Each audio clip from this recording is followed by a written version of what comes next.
Hi, and welcome back to my channel. Today I'm going to talk about my personal testimony, hence the title, Why I Believe in Jesus Christ. So before I get started, I do want to say that this is my experience, and I'm going to be vulnerable and just share of what the Lord has done in my life. And I understand that many people don't share the same beliefs, or they don't know Jesus, or they are angry at him, whatever the case is. I just want you to know I don't judge you. If anything, I have compassion for you, and I just want to share my story so maybe you can relate to it. So I'm going to get started, and I'm going to start with saying that I actually grew up in church. My mom took my brother and I to a Pentecostal Hispanic church, and after that, things got a little shaky personally, so we had to move church to one in Van Nuys, and it's called World Harvest Church. Well, it was called that. Now it's actually called New Hope Church, and that is the church I attend right now. And so when I went to New Hope Church, or World Harvest Church back then, uh, I came in as a high schooler, and I was really going through a lot. I mean, I was going through a lot personally, and I found my identity in education because I thought, oh, if I get an A, that means I'm a good student. And so I really didn't know my identity. I thought my identity was in school. And then the teacher at the Sunday service was talking about Jesus and how your life can be transformed. And I just didn't get it. And I was so angry, as a teenager usually is. And so I was just like, no, Jesus is not real, because if he was, then this wouldn't be happening and this wouldn't be happening. And then I started like just saying he's not real. And so I left the church in high school, and I was determined to say, no, I don't believe in him. And so I did my own thing. And as many of you may know, if you watched my other video, I left school and I just started working. And so because I left school, which was my identity, now I found my identity in something else. And at work, that's actually when I started meeting other people, and I just started drinking a lot. Before then, I never had a sip of alcohol until I was 18. But when I had alcohol, I just wanted to keep drinking. I just wanted to medicate my pain. I didn't want to deal with reality. And so that was my new identity. Fast forward a couple months, right before my 19th birthday, I get pulled over by the cops because I was driving under the influence. And in no shape or form, I am condoning this behavior at all.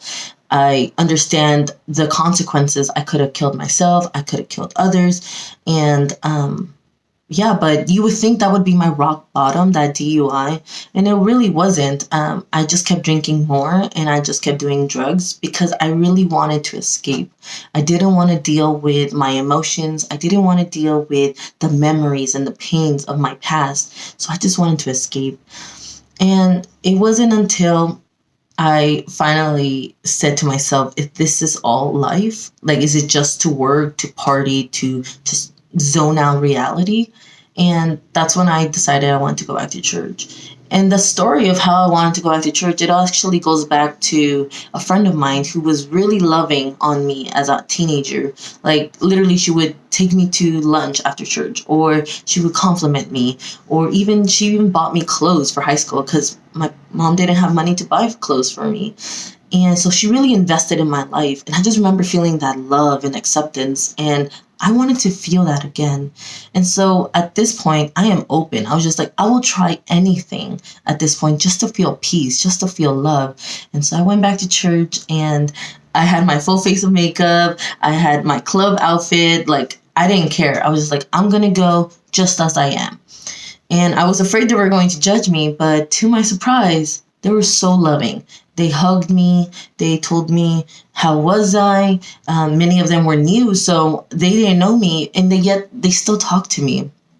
And as I'm listening to the pastor speaking, and he's talking about Jesus, and that he's loving, and, I'm kind of soaking it in, but something keeps drawing me back. So I keep coming to church, and I keep going on Sunday, and it gets to the point where I finally accept Jesus Christ as my Lord and Savior, because I believe that he's the one who kept me safe all those years. There were many times that I could have died and I shouldn't be here alive, but it was because of his grace that brought me back. And I keep that wholeheartedly because I don't forget who I was. Because in 3 years, I've been going to to church, but following Jesus for 3 years, my life is completely different. I am not the same. And that's all glory and honor to Him. And so I remember since I accepted Jesus as my Lord and Savior, I just wanted to know who He was. You see, growing up, I thought, oh, you go to church, oh, that means you're a Christian. Turns out you're a Christian when you accept Jesus and you're following Him every single day. See, Jesus is not just a Sunday thing. It's a Monday, Tuesday, Wednesday, Thursday, Friday, Saturday thing. It's an everyday thing.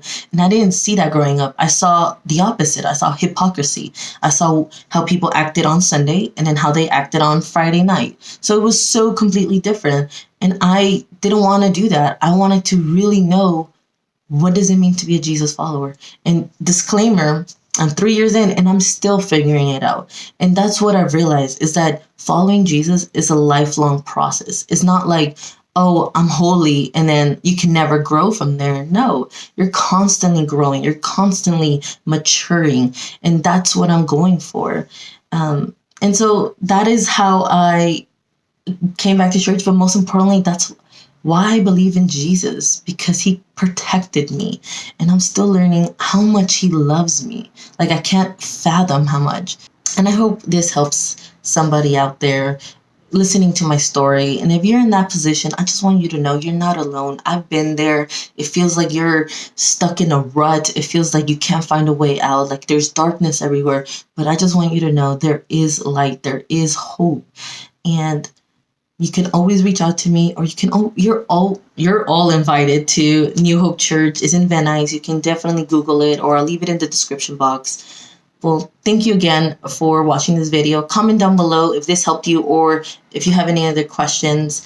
Don't forget to like, comment, and subscribe, and hit that bell button so then you know when I'm going to post again. Have a great day.